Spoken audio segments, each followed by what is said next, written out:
VS പക്ഷ നിലപാടുകളുമായി നിലമ്പൂരിലെ CPIM വിമതർ പ്രവർത്തനം വ്യാപിപ്പിക്കുന്നു. വനാതിർത്തികളിലെ ചെറുകിട കർഷകരുടെ കുടിയൊഴിപ്പിക്കൽ വിഷയം ഉൾപ്പെടെ ജനകീയ വിഷയങ്ങൾ ഏറ്റെടുക്കാനാണ് വിമത വിഭാഗത്തിന്റെ തീരുമാനം. നിയമസഭാ തെരഞ്ഞെടുപ്പിൽ നിലമ്പൂരിൽ ഒറ്റയ്ക്ക് മത്സരിക്കാനും വിമതർ തീരുമാനിച്ചിട്ടുണ്ട്.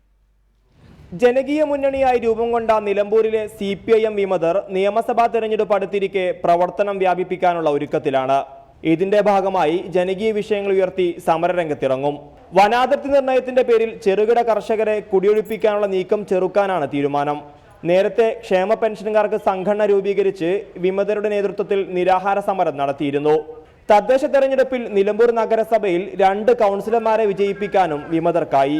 CPIയും NCPയും വിമതരെ പാർട്ടിയിലേക്ക് ക്ഷണിച്ചെങ്കിലും സ്വന്തം നിലയിൽ കൂട്ടായ്മയുമായി മുന്നോട്ടു പോകാനാണ് തീരുമാനം. പാർട്ടി തീരുമാനം കൈക്കൊള്ളാതെ ഈ പ്രശ്നത്തോട് നിസ്സംഗത മനോഭാവം തുടരുന്ന സാഹചര്യത്തിൽ ജനകീയ കൂട്ടായ്മയുടെ പ്രവർത്തനം ഇനിയും മുന്നോട്ട് കൊണ്ടുപോകണമെന്നാണ് ഞങ്ങൾ ആഗ്രഹിക്കുന്നത്. മറിച്ച് CPIയുടെ നേതൃത്വം മാത്രമല്ല NCP ഉൾപ്പെടെയുള്ള ഇടതുപക്ഷ പാർട്ടികളൊക്കെ തന്നെ സമീപിക്കുന്നുണ്ടെങ്കിൽ പോലും CPIM എന്നൊരു പ്ലാറ്റ്ഫോമിൽ നിന്നുകൊണ്ട് ഉള്ളൊരു പ്രവർത്തനമാണ് ഞങ്ങൾ ഉദ്ദേശിക്കുന്നത്. സോളാർ വിഷയത്തിൽ VSന്റെ നിലപാടുകൾക്ക് അഭിവാദ്യം അർപ്പിച്ച് കഴിഞ്ഞ ദിവസം വിമത വിഭാഗം നിലമ്പൂരിൽ പ്രകടനം നടത്തിയിരുന്നു. നിയമസഭാ തെരഞ്ഞെടുപ്പിൽ സ്വന്തമായി സ്ഥാനാർത്ഥിയെ നിർത്താനും CPIM വിമതർ ആലോചിക്കുന്നുണ്ട്. റിപ്പോർട്ടർ, മലപ്പുറം.